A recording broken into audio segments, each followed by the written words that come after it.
सन्मानखौथ' जों अराय सम होयो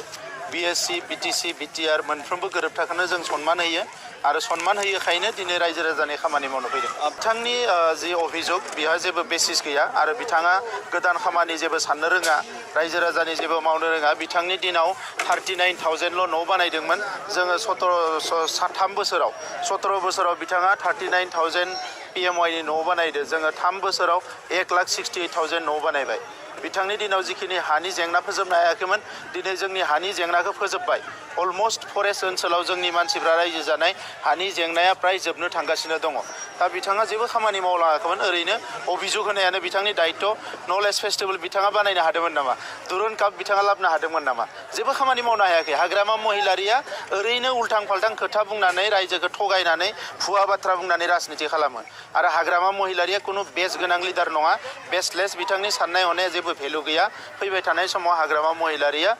बेवहाय राजनिति खालामनायाथ' बादो जायगाखौ गारनानै खारगोन नोंथांमोना नायबायल' था IAS IPS नांगौ डक्टर इन्जिनियार नांगौ बेखौ हाग्रामा महिलारिया मिथियानोखा बेनिखायनो बिथाङा बेफोर खोथाखौ बुंदों जुदि मिथिगौबा बिथाङा खामानि मावगौमोन 17 बोसोराव बिथाङा बेफोरखौ मावनो हायाखैमोन बेनिखायनो लाजिदो दा गतिके हाग्रामा महिलारि बायदि मानसिनि राजनितिया बेवहाय जेबो भेलु गैला जाय साफा सानै बिथांनि उन उन खारफादों बिथांमोना माबा मोनसे आसा खालामदों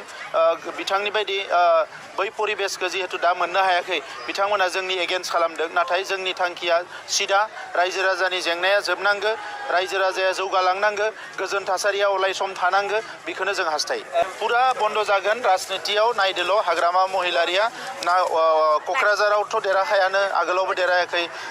उदालगुरियावथ' बे केन्डिडेटखौनो होनो हानाय नङा स' मा राजनिति थाबावनो आरो बिनि उनाव थांनाय खनसेयाव बिथाङा मोनफ्रोमबो इलेक्सनाव बिथांनि केन्डिडेटआ कमिबोदों फार्स्ट इलेक्सनाव बयबो रायजो राजा एबसु बयबो थाफानायखाय मोनदोंमोन सेकेन्ड इलेक्सनाव खमायबाय थार्ड इलेक्सनाव खमायबाय फोर्थ इलेक्सनाव 0 जायैसै